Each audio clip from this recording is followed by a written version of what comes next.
Hello, fellas and ladies. It is time to review Gladiator 2, the sequel to the 2000 Best Picture winner Gladiator, directed by Ridley Scott, a director who's known for his masterpieces like Alien and Thelma and Louise. There seems to be a misconception that he, recently started to fall off because of his, abominations like House of Gucci and Napoleon, but as someone who just recently bravely is starting to go through all of his filmography, I gotta say, it's kind of always been trash. He firmly has more bad movies than good.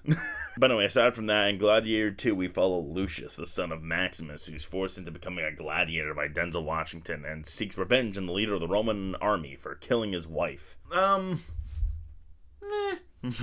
Overall, just, I had pretty low expectation for this, and I guess in that regard it surpassed them, but this movie's not very good. I can talk about what I like for it. This movie's very well crafted. The set pieces are pretty grand. I think that's what Ridley Scott is kind of best at nowadays, is constructing his films. In terms of the actual productions, there's no real notes other than the sets aren't that memorable, but they're all really well made that don't really have a note on them. Got a lot of really cool sequences of ambushes and wars, I guess. This movie cost $300 million, and I can see that. It looks like a real movie. There are definitely some moments where the CG is a little wonky, but overall it genuinely looks pretty solid. It doesn't look like Deadpool and Wolverine. It doesn't look like Argyle.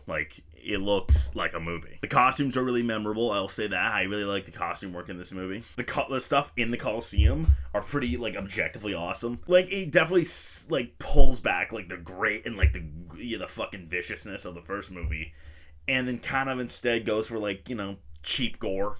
These are really silly, a guy gets impaled by a rhino horn. It's alright, this is a little ridiculous, but am I supposed to not? But I'm supposed to be snooze at that? It's objectively awesome. A lot of the stuff in the Coliseum is the coolest parts of the movie. It's the parts where I'm laughing, the parts where I'm my attention is grabbed because it's just so well constructed. It's very clear that this is what Ridley Scott cared about and not so much everything else, but we'll get to that, because first I want to talk about how awesome Denzel Washington is. Dude's an absolute scene stealer in every single second of this movie. That he's in it, I should say. Well, he's pretty pulled back in a lot of respects, but he's clearly just having the time of his life. The most interesting aspects of this movie involve this character, and you're kind of watching him scheme from behind. He's a bisexual king, and he has some of the coolest line deliveries in the movie where I'm just dude, this guy's so sick. A lot of the supporting cast I really liked. Well, I didn't like her story. I thought Connie Nielsen was really good. Pedro Pascal was, definitely not my favorite performance of his,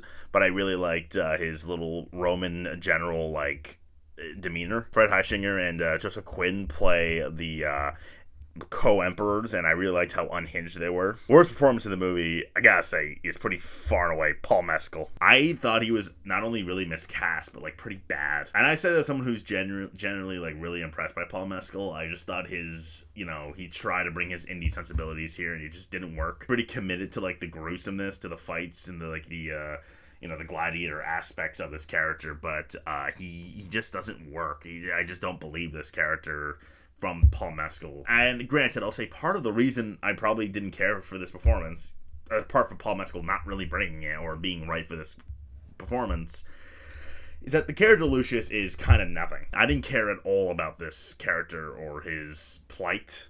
He's kind of just a revenge machine. He's just constantly trying to revenge one thing after another. And the movie just doesn't give us any reason to want to root for him. There are some interesting sequences where he's speaking to a doctor that was the only times where I got some insight into this character that I actually cared about. But other than that, he just kind of, constantly wants to avenge something, and then towards the end, he's just a savior of Rome. He's just his whole arc shifts to, I need to save Rome, and it's okay, well, that just felt like it was for no reason. This movie just lacked intrigue for the most part. Like I said, I didn't care about Paul Mescal's plight to avenge his wife or, to save his mother or whatever the fuck. Or the relationship with his mother just didn't get to anything that really made me want to care. The writing, for the most part, is really bad. Not a lot of member berries, I'll say that, even though they do exist. The only parts that caught me were Denzel Washington's storyline towards the end. When his, plotting kind of reached its apex, it did catch my interest. I was okay, what do we got here? even that was pretty poorly fleshed out. Like it tried to do this whole like unity thing that just fell flat. Nothing in the movie is really properly set up.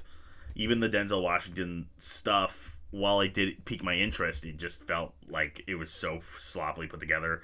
There's a whole thing with Pedro Pascal's character that like I thought was really weak. You know that big fight that they're marketing, the Pedro Pascal versus Paul Mescal gladiator fight? It lasts like 2 minutes, and on top of that, it's pretty lame, and it takes like the way it's set up. I'm like, I just don't have any interest. I don't care about this conflict between these two. And here's where the movie is probably at its worst, and probably where the issue comes from. Because yes, the writing is not good. Yes, Paul Mescal is not good.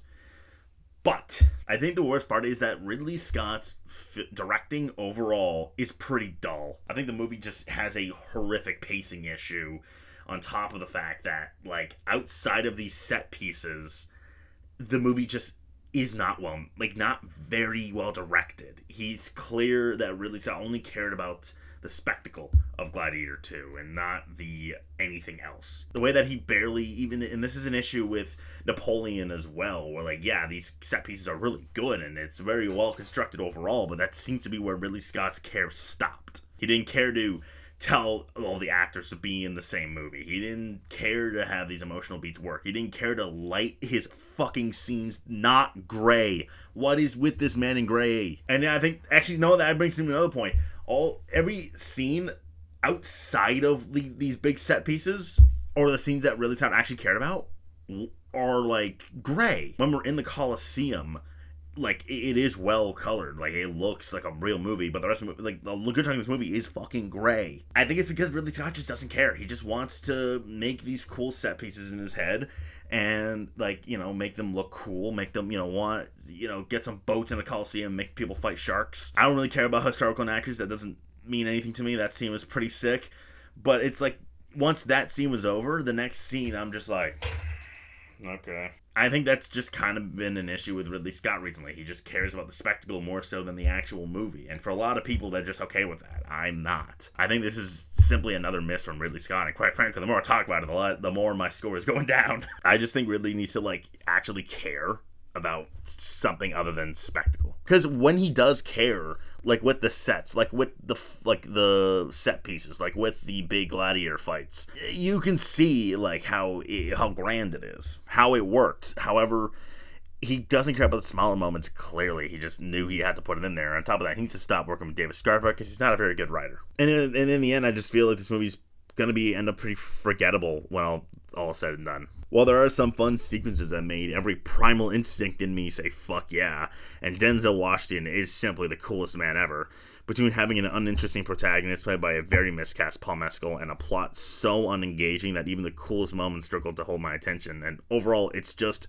remarkably dull in its filmmaking and execution. And I'm gonna have to give Gladiator 2 5 bisexual King Denzels out of 10.